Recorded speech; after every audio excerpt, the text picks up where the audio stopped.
शहर उरणमध्ये घरांच्या नोंदी महसूल अधिकाऱ्यांनी घेतल्या नाहीत. हे जे महसूल अधिकारी होते हे विशिष्ट जातीचे होते आणि तसं पूर्वीच्या काळात 1932 पूर्वी सावकार व ते जमीनदार होते, ब्राह्मण होते आणि हे लोक आपल्याला जमीन मालकी देत नव्हते आणि म्हणून त्यासाठी लोकनेते नारायण बाबू पाटील आणि बाबासाहेब आंबेडकर यांनी संघर्ष केला आणि कसे त्याची जमीन राहील त्याचं घर.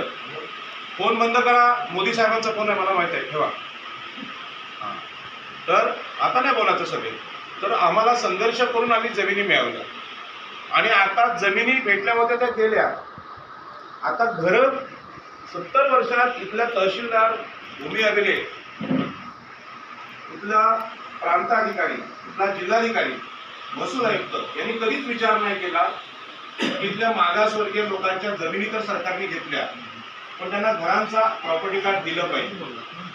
आणि यासाठी आपण गेली 6 महिने वर्षभर यावर मेहनत घेतली आणि आज त्या प्रयत्नाने यश आलेलं आहे.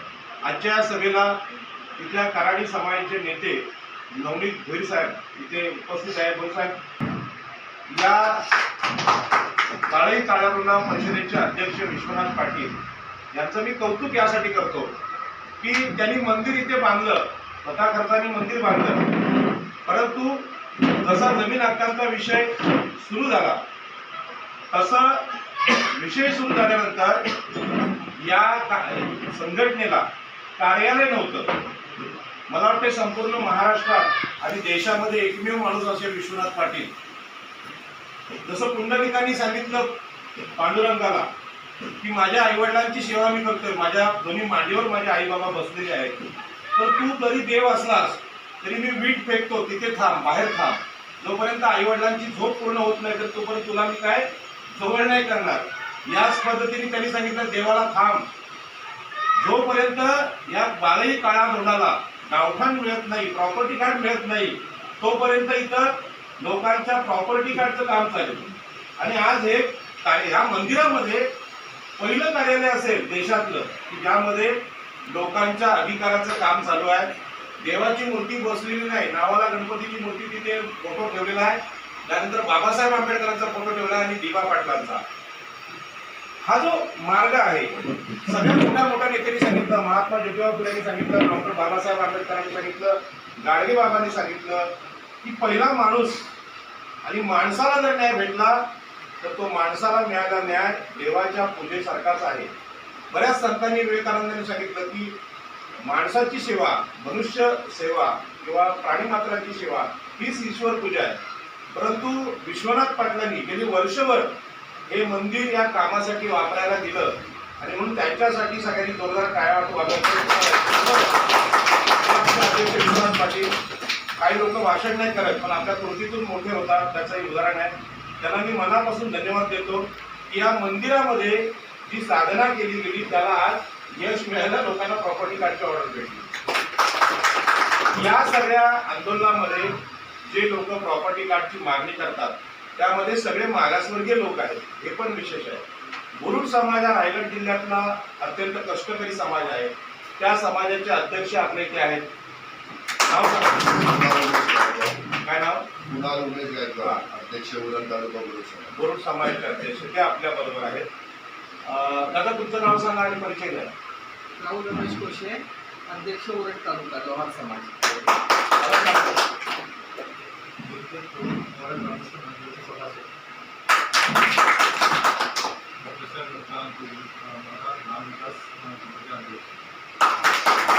परिचय करून देतो. ज्यांनी अक्षरशः 24 तास आपल्या कामासाठी दिले आणि इथपर्यंत आपण एवढा सगळा पत्रव्यवहार त्यांनी केला. रवींद्र चव्हाण जन्मता समाज आणि ते विणेरकर पण आहेत, ते पण रोज काम करतात पण त्यांना पत्रकार म्हणून काम दिलेलं आहे. आणि तुम्ही सगळेजण, तुमची आता मी नावं सांगत नाही, कोणाला यायचं असेल तर आतमध्ये या या या लवकर या, 1 मिनिटात या. तर आजच्या कार्यक्रमाचं वैशिष्ट्य असं आहे की पाळी काळादोंडाच्या नकाशा बनवणं आणि घरांचं प्रॉपर्टी कार्ड बनवणं याला लाखो रुपयांचा खर्च होता. तुम्ही वर्गणी दिली आणि म्हणून हे काम झालं. आपण कुठल्याही शेड करून 10 लाख, 5 लाख, 1 लाख, 50,000 घेतले नाही. तर तुम्ही सगळे आज शेड झाला तुम्ही वर्गणी काढली, तुमच्या पैशातून झालं आणि म्हणून गावठाण विस्तार कायद्यामध्ये लोकवर्गणीला महत्व आहे. आणि लोकवर्गणी ज्यांनी ज्यांनी दिलेली आहे त्यांनी हात उंच करा. सगळ्यांनी टाळ्या वाजवा. पैसे दिले तर नाही, कारण ही लोकशाही आहे. इथे मध्ये कोण नाही, नेता नाही, कोण नाही, कोण नाही. तर आज मी जो मुद्दा या आपला जो मुख्य आहे तो मुद्दा असा आहे की ओबीसी मध्ये मराठा समाजाचे जरांगे पाटील हे आरक्षण मागायला निघाले.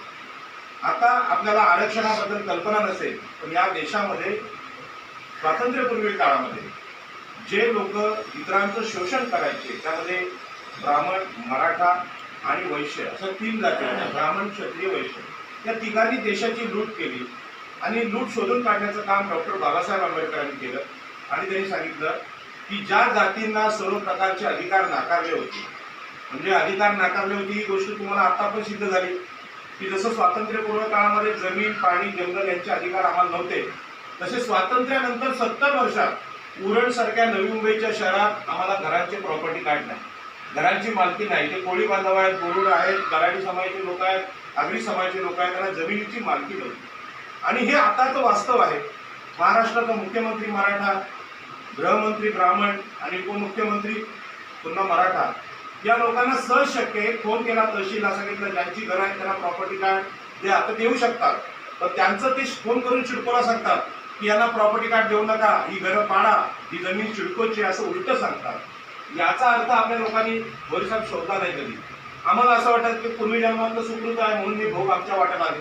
भोरी समाजचा बंगला इतका सुंदर आहे, तुम्ही जाऊन बघा, म्हणजे करोड रुपयांचा बंगला आहे, पण शेवटी त्याला प्रॉपर्टी कार्ड नसेल तर ते सिडकोच्या दृष्टीने अनधिकृत आहे. आणि म्हणून अशा परिस्थितीमध्ये चांजे ग्रामपंचायतीमध्ये 800 एकरला नोटीस आल्या. त्यावेळी आपण ठरवलं की लढायचं.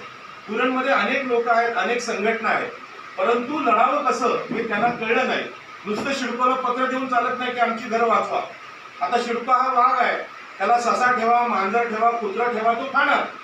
आणि जरांगे पाटील असंच म्हणायला लागले की आम्ही घोडे आहोत आणि तुम्ही सगळी गाढवा आणि घोड्यांच्या पुढे गाढव चालले, असं जरांगे पाटील बोलायला लागले. म्हणजे मराठ्यांची लायकी जास्त आहे, तुमची लायकी नाही असं म्हटलं.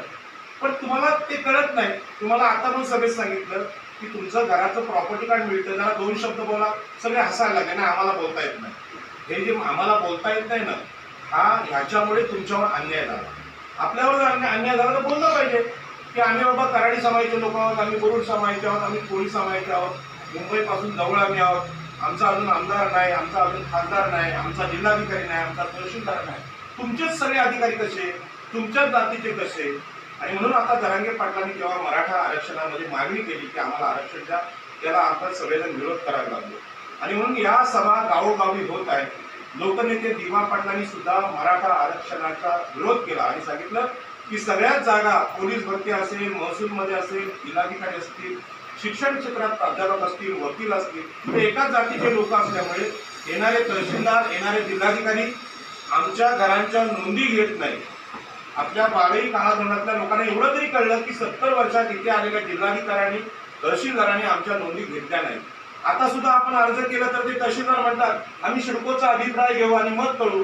आणि अशा विरोधात कोणी बोलायला तयार नव्हतं. आणि म्हणून आपण या महाराष्ट्रामध्ये याचं सगळ्या मराठा आरक्षणाला विरोध करायचा निर्णय.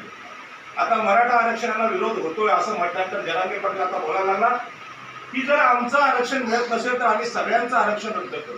आपल्याला माहित आहे एससीला आणि एसटीला म्हणजे शेड्यूल कास्ट, दादांचा समाज, एससी आणि एसटी म्हणजे आदिवासी यांना बाबासाहेब आंबेडकरांनी संविधानात आरक्षण दिले. आणि मंडल आयोगाने 1990च्या दशकामध्ये आपल्या ओबीसीना म्हणजे आगरी, कोळी, कराड्यांना आरक्षण द्यायचा प्रयत्न केला. आज कराडी समाजाचे लोक कालपासून अलिबाग आणि इकडे तिकडे धावतायत, कारण त्यांचं यादीत नाव दिसत नाही. उरणमधला कराडी समाज हा प्रमुख समाज आहे. तिथे आम्ही बाळाई काळाघोडा हा जो भाग आहे, हा किल्ला आहे पूर्वीचा, आणि या किल्ल्याचे रक्षक होते किंवा मालक होते कराडी समाजाचे लोक. आणि यांना अजूनही त्यांच्या जातीची नोंद मिळत नाही. याची कारणं जशी शासनाचे दोष आहेत तसंच आपल्या समाजातली जागृती आहे. आणि सगळ्यात जागृत समाज एससी मध्ये डॉक्टर बाबासाहेब आंबेडकरांचा समाज, की आरक्षणाने सगळ्यात जास्त फायदा त्यांनी घेतला. आरक्षणाचा फायदा घ्यायचा असेल तर काय करावं लागतं, रांगा लावावी लागत नाही. आरक्षणाचा फायदा घ्यायचा असेल तर पुस्तकं वाचावी लागतात, घरामध्ये पुस्तकं ठेवावी लागतात, कायद्याचा अभ्यास करावा लागतो. आणि हे मंदिर अजून कुठल्या देवाचं आहे मला माहित नाही, साईबाबांच्या नावाने नाव आहे, पण या मंदिरामध्ये पहिल्यांदा संविधानाचा आकार झाला. दाखवा संविधान चव्हाण साहेब, की पहिल्यांदा या देवालयामध्ये संविधान ठेवलं गेलं. उरण मधलं हे असं एकमेव मंदिर आहे. त्यानंतर सातबारा हक्काची नोंद असलेलं पुस्तक ठेवलं गेलं, ते तरी दाखवा. हे सातबारा हक्क म्हणजे देवालयामध्ये पुस्तकं असलेलं मंदिर हे पहिलं मंदिर आहे. संपूर्ण देशातलं पहिलं मंदिर असेल. लोकांच्या हक्काचे कामं या मंदिरात झाली आणि म्हणून आजचा दिवस आहे मराठा आरक्षणाच्या विरोधाचा. यासाठी 17 डिसेंबर 2023 रोजी भिवंडीला फार मोठी सभा होते. त्या सभेला आपल्या सगळ्या लोकांनी गेलं पाहिजे आणि दाखवून दिलं पाहिजे महाराष्ट्राला, मुख्यमंत्र्याला, की SC ST यांना अजून घरांचा पत्ता नाही, जातीचे दाखले त्यांना पण नाही. जुन्या कुणबी नोंदी काढून 32 लाख लोकांना सरकारने मराठ्यांना कुणबी दाखले दिले. कुणबी वेगळे आणि मराठी वेगळे. कुणबी म्हणजे शेतमजूर, भूमिहीन लोक. आता मराठ्यांना लक्षात आलं की आरक्षणाने लोकांची प्रगती होते आणि म्हणून त्यांनी सांगितलं आम्हाला पण आरक्षण पाहिजे. या आरक्षणाचा धोका जसा ओबीसींना आहे तसा SC ST ला पण आहे. आज या सगळ्या गावठाणाच्या आंदोलनामध्ये आपल्याला माहित आहे की ज्यांनी प्रयत्न केले त्यामध्ये 1 नंबरला आघाडीवर आहे चर्मकार समाजाचे लोक, दुसऱ्या नंबरला आमचे मुरुड समाजाचे आहेत, तिसऱ्या नंबरला अध्यक्षच आपले कराडी समाजाचे आहेत. आणि कराडी समाजाच्या सहकार्यामुळे, कारण इथला जमीन मालकच कराडी समाज आहे, त्यांचं सहकार्य नसतं तर आपल्याला हे अधिकार भेटले नसते. आणि म्हणून हे सगळे मागासवर्गीय लोकांच्या सहकार्यातून या आंदोलनामध्ये आपण यशस्वी झालो. आता या सगळ्या आरक्षणालाच जरांगे पाटलांनी धोका केला. यांचं पण आरक्षण रद्द करा अशा कोर्टामध्ये याचिका केल्या. तुम्हाला हे माहीत नसेल की समजून घ्यायचा एकच मार्ग आहे अशा प्रकारची सभा. आणि म्हणून संध्याकाळी एक सभा आपण इथे ठेवलेली आहे, कुठे मोऱ्यामध्ये. मोऱ्याचे लोक इथे आले. किती वाजता यायचं आहे? 5 वाजता यायचे आहेत. 5 वाजता त्या सभेला आपण सगळे हजर असलो पाहिजे. तिथे दोन्ही विषय आहेत, जमीन हक्काचा पण आहे आणि OBC SC STच्या आरक्षणाचा पण आहे.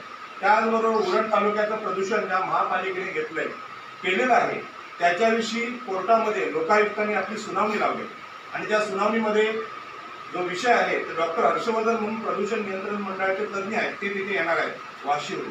त्या सभेला सुद्धा आपण हजर राहिलं पाहिजे. याच्यापुढे प्रत्येक सभेला जर आपण हजर राहिलो तरच आपल्याला यश मिळेल. OBC आरक्षण, SCचं आरक्षण काय, STचं आरक्षण काय, हा विषय अभ्यासाचा विषय आहे आणि म्हणून आपण या आरक्षणाला विरोध करतोय. आपला सहभाग त्यामध्ये असला पाहिजे. जिथे इथे सभा लागतील तिथे आपण आलं पाहिजे. मी आता काही घोषणा देणार आहे आणि त्या घोषणाला आपण उत्तर द्यायचं आहे. आणि या आंदोलनाला पाठिंबा देण्यासाठी नियोजनाची बैठक होती. आपल्याला मोठी सभा, आजची ही सभा झाल्यानंतर, मोऱ्याची सभा झाल्यानंतर उरणच्या मध्यवर्ती ठिकाणी आपल्याला एक सभा लावायची आहे. त्या सभेला लागणारी सगळी काही मदत आपल्याला करायची आहे. मला तुमच्याबद्दल प्रचंड विश्वास आणि अभिमान आहे की तुम्ही तुमच्या पैशातून आपण हे यश मिळवले.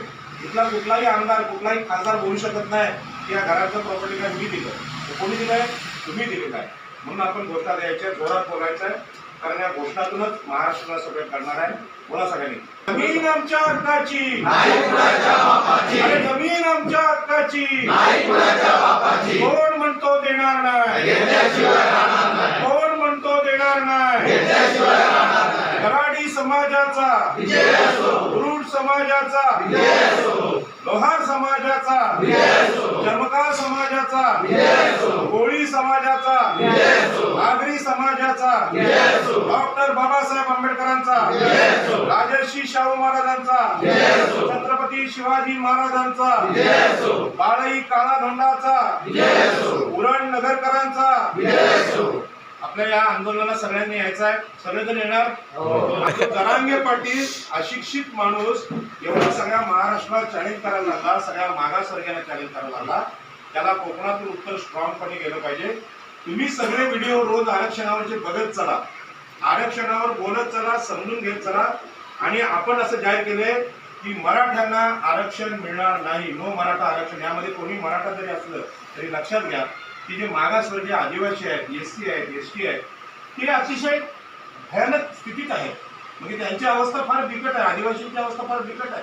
मुरुड समाजाची अवस्था बिकट आहे. लोहार समाजाची अवस्था बिकट आहे. आणि इथल्या आगरी कोळ्यांची, कराड्यांची पण बिकट आहे, कारण का त्याला अजून प्रॉपर्टी कार्ड नाही. तुमची 1 एकर जमीन आहे तरी तुम्ही गरीब स्वतःला समजता, पण ज्यांच्या घराचं प्रॉपर्टी कार्डच नाही, शिडको ज्यांची घरं तोडते, त्यांची गरिबी फार भयानक आहे. आणि म्हणून पहिलं आरक्षण SC ला बाबासाहेबांनी दिलं, दुसरं ST ला दिलं, नंतर OBC ला दिलं, स्त्रियांना दिलं. महात्मा ज्योतिबा फुलेंचं सांगितलं, स्त्री शूद्रांचं शोषण झाले, म्हणून इथे कोणीही उच्चवर्णीयांनी राग म्हणण्याचं कारण नाही. मागासवर्गीयांना अधिकार हे संविधानाची खासियत आहे. सगळेजण येणार का कार्यक्रमाला? धन्यवाद. जय हिंद, जय महाराष्ट्र.